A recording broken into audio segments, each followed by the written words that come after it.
We're on 5th Avenue in Grandview, Ohio, and if you've ever been to our restaurant, hopefully you've washed your hands. Give it a smell. This is the place, Glen Avenue Soap Company. Come check it out.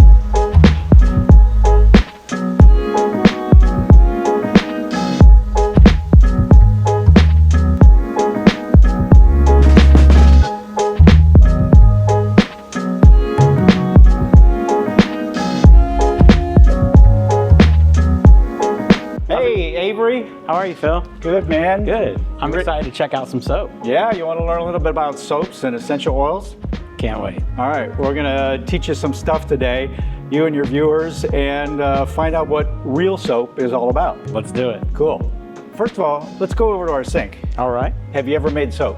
I have not. Never seen it made, never made it, nothing. Okay, so all of our soaps are what our grandparents would have called lye soaps. They're traditional soaps and they're made just from oil, lye, and water. And it's the oils and butters that we use that bring different properties to the soap. So, for example, we use a lot of organic extra virgin olive oil because it's really moisturizing. Coconut oil brings a lot of fluffy and long-lasting lather.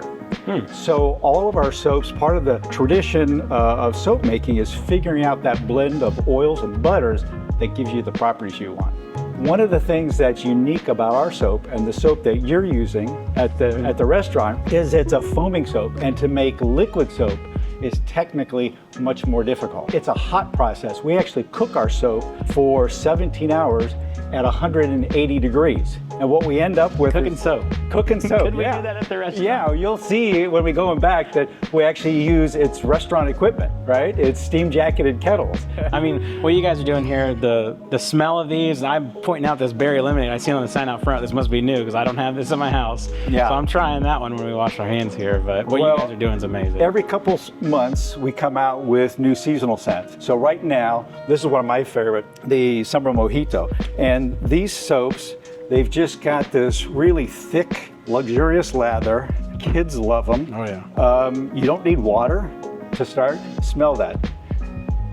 Oh wow. Yeah, that's got spearmint and peppermint and lime. And most importantly, these soaps just leave your hands soft. And because we use essential oils, you're just gonna have this really light scent on your hand. It's gonna dissipate. It's not like that pink or blue stuff that you find in most restaurants that's gonna carry back to your table with you. Right, right. Well, let's check out this berry lemonade. Yeah. I'm eyeballing this. You got any kids at home? I do not, no. That's a favorite with Are you calling me a kid, Phil? Yeah. Wow, that really smells like lemonade. It's so subtle, like you said. Yeah. It's not overbearing. That's good. Glen Avenue soap is all about simple plant-based ingredients. We don't use any surfactants, detergents, foaming agents. We don't use artificial fragrances or perfumes. We don't use synthetic preservatives. We don't use any artificial colors. Just ingredients that you can pronounce and that are good for you and your skin and the environment.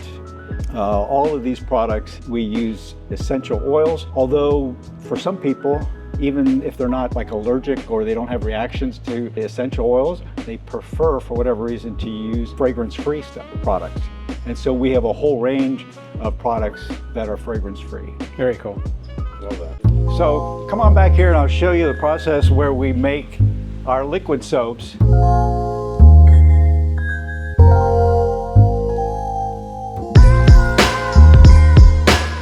So all of these are electrical kettles. You've probably recognized these, right? They're right out of the kitchens. So we'll heat our oil to 180 degrees. We'll mix the water and the lye together. It goes in here, and then we'll use a stick blender to emulsify it and then switch to a paddle and start to stir it. It heats up as it cooks, and it gets thicker and thicker, and just before it boils, it sets up. So this is the base. Yeah, so we put the lid on it. We cook it for 17 hours, typically overnight. And then in the morning, they'll boil water, add it, and use the stick blender then to mechanically dissolve it. This is actually, you can feel it's still warm. This actually has a piece of plastic on it to keep it from evaporating. Oh, very cool. Right? But when this is cool, we'll strain it and transfer it to our liquid soap base tanks. And if you look in here, you can see the same thing. It's, there's a plastic sheet on there to keep it from, but it's kind of like a thin maple syrup. And then it's a matter of using our secret recipe. We use purified water, our essential oil blends, extra glycerin, and we blend our foaming soaps into these 30-gallon barrels or these 20-gallon tanks. So from here, we'll take the soap over to our filling machine. We'll fill pump bottles here, we'll fill 16-ounce bottles here, and then take them out front to label them. What's the purpose of using purified water versus just Columbus tap water? Columbus actually has pretty good tap water, but we don't want minerals and other stuff or flavors or aromas or scents that might be in the tap water in our soap. So we want purified water, and we don't want anything that might react with the essential oils.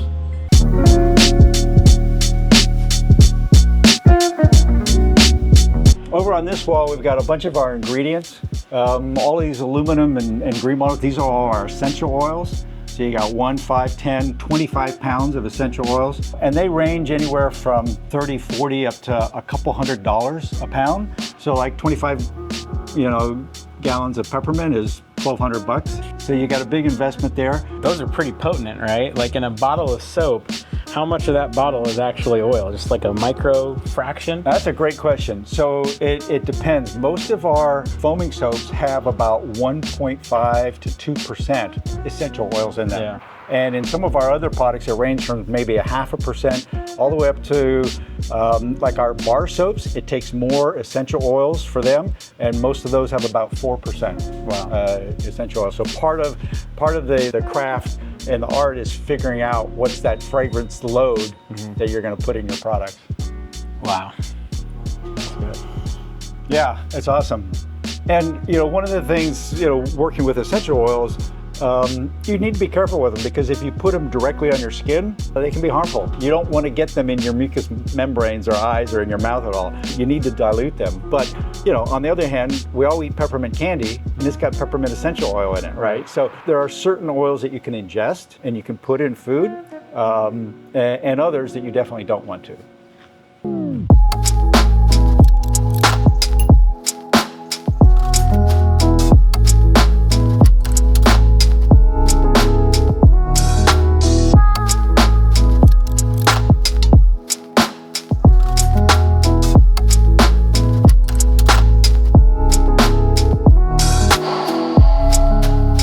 12 years ago, our motivation for Sandra and I to get into soap making was to avoid artificial fragrances and synthetic preservatives, because most soaps on the market today are made from surfactants, detergents, foaming agents, artificial colors, artificial fragrances, synthetic preservatives, and not all of those are good for you. So if you ever read a ingredients list on any of your skincare, body care, you can go to a website. It's the Environmental Working Group, ewg.org. And they have a database, and you can type that in and it'll tell you what it is, what it's used for, and it'll give you a rating from safe to dangerous. And that's a great resource to start learning about what you're putting on your body. Well, Phil, I appreciate you having me out today. It's great to have you. We really appreciate having you as our customer, and I wish you all the best. And you got a lot of product you're taking home with you. So thanks so much. Stay clean, man. You filthy animal. Well, it's now official. You can now buy the soap in our restrooms at Little Italy in our retail area. Ask your server or host on your next visit.